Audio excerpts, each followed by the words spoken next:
nos ayudes en entender más cómo Génesis afecta a todo lo que nosotros hacemos hoy. Y esto, Padre, te lo pedimos en el nombre de Cristo Jesús. Amén. Aquí, si quieres pasar alrededor estos, no sé cuántos de ustedes vieron un artículo que salió el mes pasado sobre un estudio científico que dijo que encontraron que todos los humanos vienen de una sola pareja. Y ahora los científicos están un poco inquietos. Bueno, no quieren aceptar. Y no solo todos los humanos, pero también unos 80, no me acuerdo si decía 80 o 90% de las especies de animales también vienen de una sola pareja de ese animal. Como que sí hubo un arca, ¿verdad? En algún tiempo. Es interesante ver que...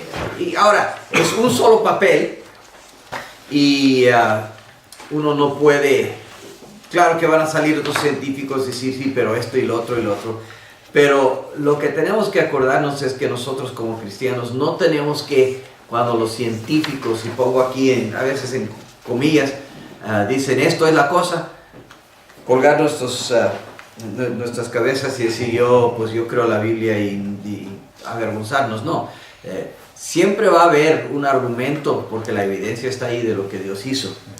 Pero hoy vamos a estar hablando sobre, en Génesis, sobre todo el tema de qué tiene Génesis que ver con la cultura y la tecnología, lo demás, cómo nosotros, si uno se relaciona con lo que cree el mundo, la tecnología viene siendo una cosa que evolucionó aún el principio de en periodo de cientos de miles de años.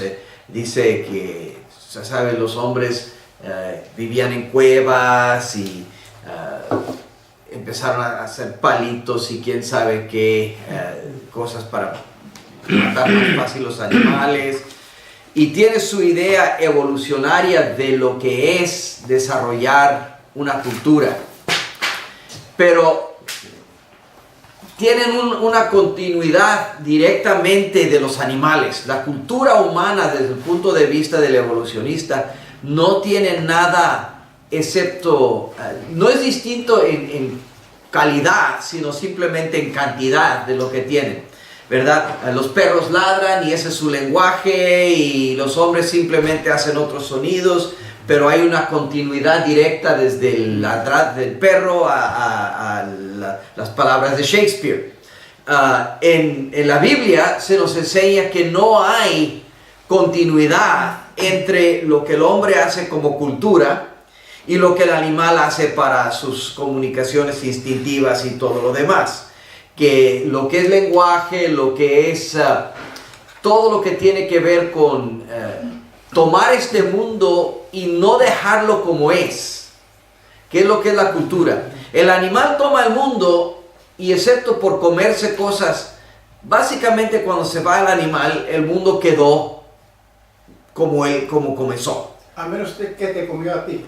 Bueno, entonces el mundo quedó sin una persona menos, pero básicamente en la misma condición. Animales, si hacen caminos, los hacen por simplemente hay muchos que caminan por el mismo... La brecha. Sí, entonces, nunca ha habido un animal que dice, ¿sabes qué? Vamos a hacer un puente de aquí a allá.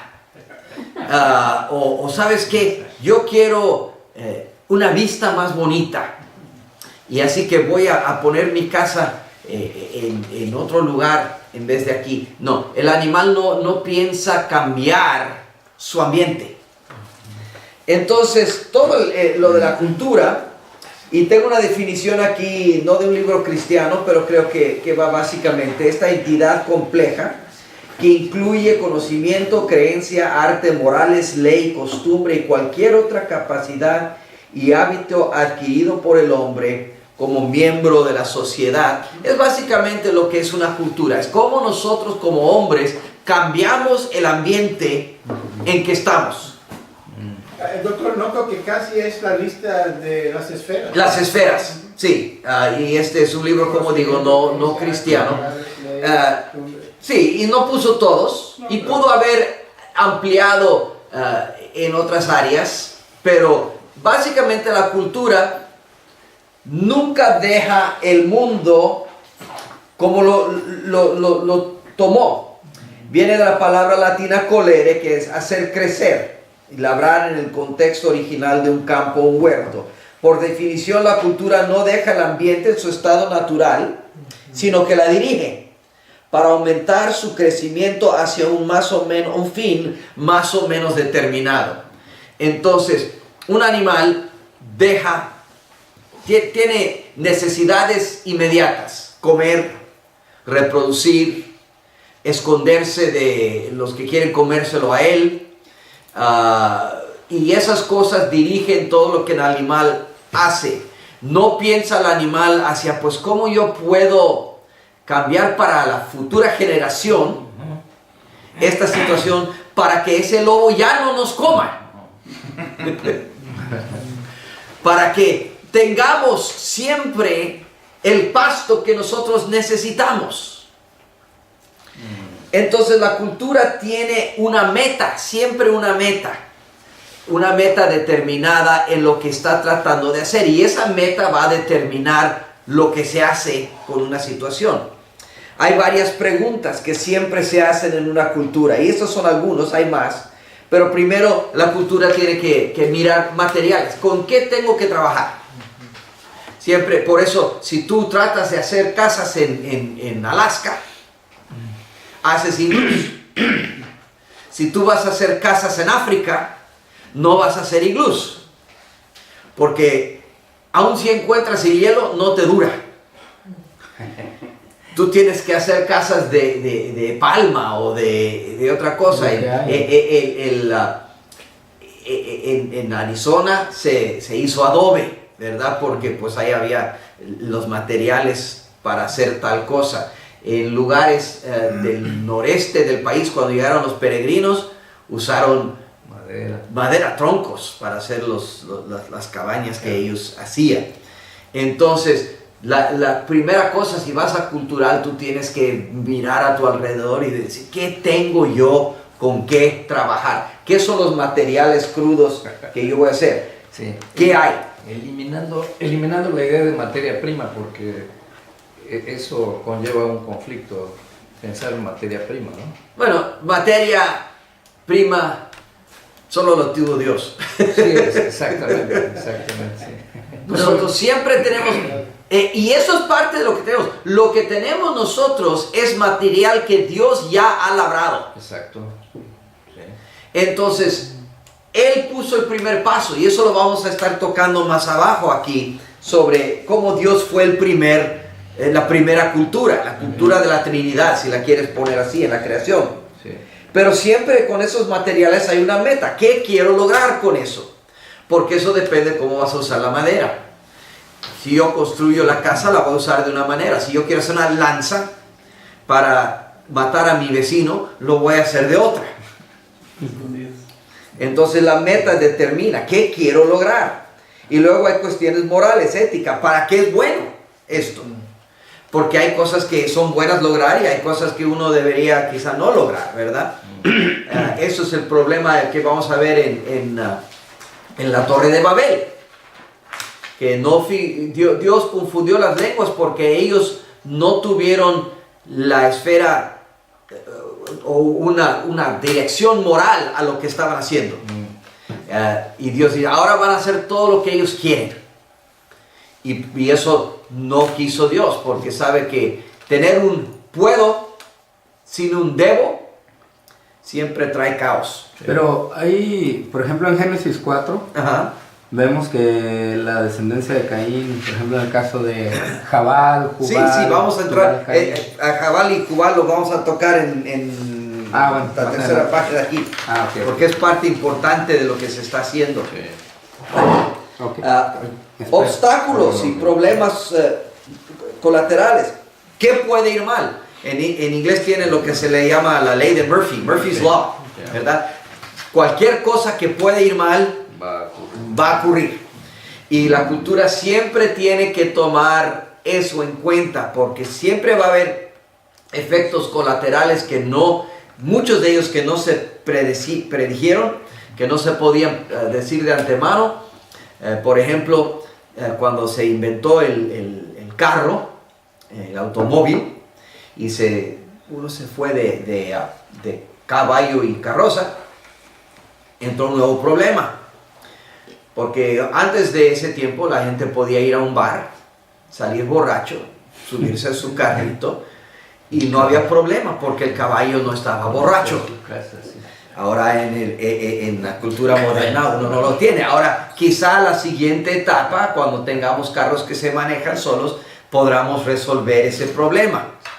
Pero ahorita mi hijo, uno de mis hijos tiene un amigo que la semana pasada entró al hospital porque estaba con su amigo y su amigo estaba manejando borracho y tuvieron un gran choque. Y eso nunca hubiera pasado si hubieran tenido carro con caballo. Siempre hay cosas que uno hace que pueden afectar otras áreas que no eran originalmente. Todo está una red interconectada. Conocimiento, epistemología, características del material. Tú tienes que conocer lo que es, lo que estás usando. ¿Por qué usar hierro en vez de aluminio? O ¿por qué esta planta y no esta otra en esta medicina? ¿Qué son las características del material que yo estoy usando que me ayudan o que me dañan la situación? ¿Hay otro material que podría ser igual de efectivo pero menos caro? O más caro pero mejor. Siempre es el bueno, bonito y barato. Toma 2 de los 3, no puedes tener los 3, ¿verdad? Excepto si eres político y luego lo prometes pero no lo sacas. Dirección, ¿cómo llego a donde quiero ir? ¿Qué es el plan? Si voy a hacer un carro, pues los puedo hacer en mi garage, haciendo con la máquina una pieza a la vez. Así fueron los originales, ¿verdad? El primer prototipo del carro que hizo Daimler en los 1800, cada parte lo tuvo que hacer. Pero eso no es muy efectivo si quieres hacer carros en gran cantidad. Cuando salió Henry Ford con el modelo T y una fábrica que las hacía en masa, en serie, cambió cómo se llega a dónde va. Información, el escoger de opciones. Hoy toda la tecnología está basándose en eso. Cómo yo puedo tomar todos estos datos y calcular exactamente los que quiero. Y cómo buscar los datos necesarios entre todo el ambiente de datos que hay en este mundo. Es parte que se tiene que hacer. Herramienta, ¿ok? ¿Qué es la herramienta que voy a necesitar? Un fusil. Un fusil. Y sí, a veces la herramienta es un fusil, a veces para lo mismo sirve un mecate. Okay. Sociedad, alguien que me ayude. ¿Y por qué van a querer ayudarme? Eso siempre también se tiene que, cuando Dios dijo con Adán y Eva, voy a hacer una ayuda idónea. ¿Qué pasa si Eva dice, yo no quiero ayudar a este bobo? ¿Por qué lo debo ayudar? Yo hago mucha consejería de matrimonios y eso es una cosa que siempre me viene, la situación de que se casaron y estaban bien hechos, un equipo. Pero ya después de un rato ella piensa, ¿y este cómo me trata? ¿Por qué lo he de ayudar a él? Y tengo que encontrar razones por las cuales deben unirse de nuevo y no cambiar de equipo. Evaluación. Alcancé mi meta. Cuando tú haces lo que acabaste de hacer, siempre hay la necesidad de evaluarlo. ¿Cómo lo puedo mejorar? ¿Valió la pena? Porque a veces después de acabar toda la cosa dices, sí, ahora gasté $1,000 en un popote que es un poco mejor que el otro que vendían por 6. Es como la anécdota ahí, y no hay manera de saber si es real. Cuando Estados Unidos salió al espacio y encontraron que la pluma no servía en el espacio porque necesita gravedad para que la tinta y entonces gastaron cientos de miles o millones de dólares NASA para desarrollar una pluma que funcionaba en el espacio, con presión y algo así. Y los rusos no tenían el problema. Usaron un lápiz. Sí, y eso es, por eso la anécdota. ¿Valió la pena esta gran invención que hice yo? No. Inventé una pluma que funciona en el espacio. Primero, ¿cuántos lo van a usar allá? Y segundo, ¿por qué no sirve un lápiz? ¿Por qué no usar un lápiz? Esos hay porque se borra. mil en el dollar store. Pues yo creo que sería más fácil inventar un lápiz que no se borra que la pluma que... Y sí, ahora sí, esa es la cosa. Los rusos usan un lápiz, pero se pierde se borra. Pues sí, pero la idea básica es más fácil, ¿verdad? Un pedazo de madera con algo en medio que... Carbón. O que el papel sea Sí. Entonces, ¿por qué no inventar o poner otro material en el medio que no se borre? Algo más difícil de borrar. Probablemente hubiera costado mucho menos que los millones que gastaron en una pluma con presión. Entonces, cuando tú evalúas, y esto va a pasar pasa en nuestras disertaciones y tesis también, escribes y luego Luis dice, ¿valió la pena? No nos asustes, Y espero que sí, pero la evaluación debe ser no simplemente al final del proyecto, pero en cada etapa del proyecto. Entonces, después de cada día que Dios hizo, dice, está bien, pero bueno, salió bien. Ahora puedo seguir a la siguiente etapa. Y luego al final, descanso y recreación. Gozar de los frutos de lo que tú creaste.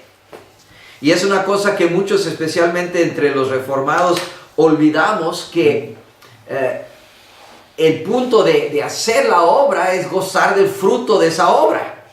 Jugo de la vid. Jugo de la vid. No le pondrás al buey algo que pare, que coma de lo que está haciendo.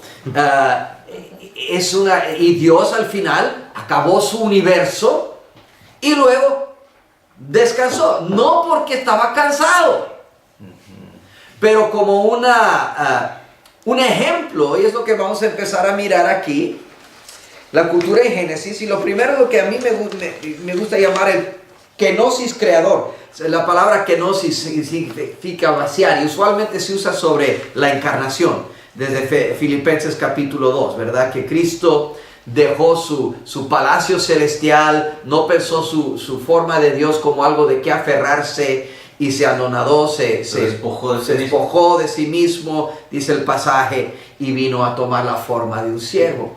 Pero aún en la creación, esta característica de Dios de bajar al nivel de su creación para que su creación pueda imitar, se ve. Dios pudo haber creado todo de inmediato, sin nada. Al principio de Génesis, en el principio creó Dios los cielos y la tierra, y ahí estaban Adán y Eva y el huerto y todo lo demás ya puesto. Él podría haberlo hecho y enseñaría más claramente su omnipotencia. Es más difícil crear todo en un instante que crear en 6 días. Entonces, ¿por qué? La pregunta se tiene que hacer, ¿por qué Dios creó en 6 días? Y lo hizo porque sabe que Él puede crear de instante, pero nosotros no. Entonces Él está dando un ejemplo. Eso nos enseña, lo vamos a ver más tarde, cuando Él da en los 10 mandamientos la razón por el sábado, el día de reposo.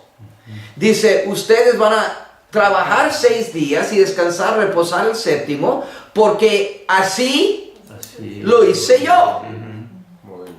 Es el patrón que yo puse, dice Dios, en Génesis, para que ustedes imiten como mi, ¿qué? Imagen. Entonces Él creó. Dios no creó de lo inmediato, sino que lo formó en 6 días. Y Él hizo este patrón. trabajo, evaluación, reposo, lo cual Dios no necesitaba. Dios ya sabía de antes de hacerlo que iba a ser no solo bueno, pero muy bueno. Dios no tuvo por su propósito que acabar cada día, mirar el trabajo y decir, ¿sabes qué? Qué bien me salió el trabajo del día. Pero lo hizo. Y lo hizo porque así tenemos que obrar nosotros, ¿verdad? Comenzó con material crudo, material prima, como dijo el hermano. Lo que en Génesis dice el hebreo, tohu wabohu, sin forma. Las traducciones en español, en NVI dice caos total. Aunque no me gusta esa traducción. No estamos entendiendo, doctor, ¿verdad? Que había ya algo. No, él creó eso de inmediato. En el principio, él creó los cielos y la tierra. Y la tierra era sin forma. Nosotros no podemos hacer ese primer paso porque no somos Dios. Pero lo que hacemos nosotros en una cultura es tomar el material ya puesto enfrente de nosotros y formarlos. Y en eso Dios nos da un ejemplo para imitar.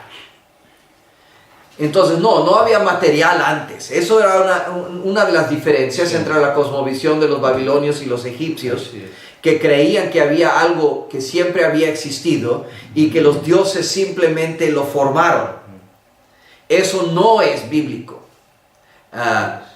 Dios creó, muchos teólogos dicen ex nihilo.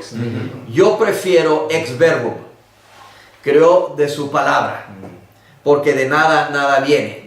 No creó de la nada, creó de su palabra. Su palabra salió de él y fue. De lo que nosotros en el universo llamamos nada, sí, porque no había nada material separado de Dios antes de que Él dio esa palabra y fue. Ex nihilo, nihilo est. De la nada. Correcto. Nada puede salir. Pero ex verbo hay, ¿verdad? Y ese verbo se puede encarnar, como Cristo mismo hace en Juan capítulo 1. Entonces, perdón, doctor, nada más ahí para clarificar, sí, para que me quede claro.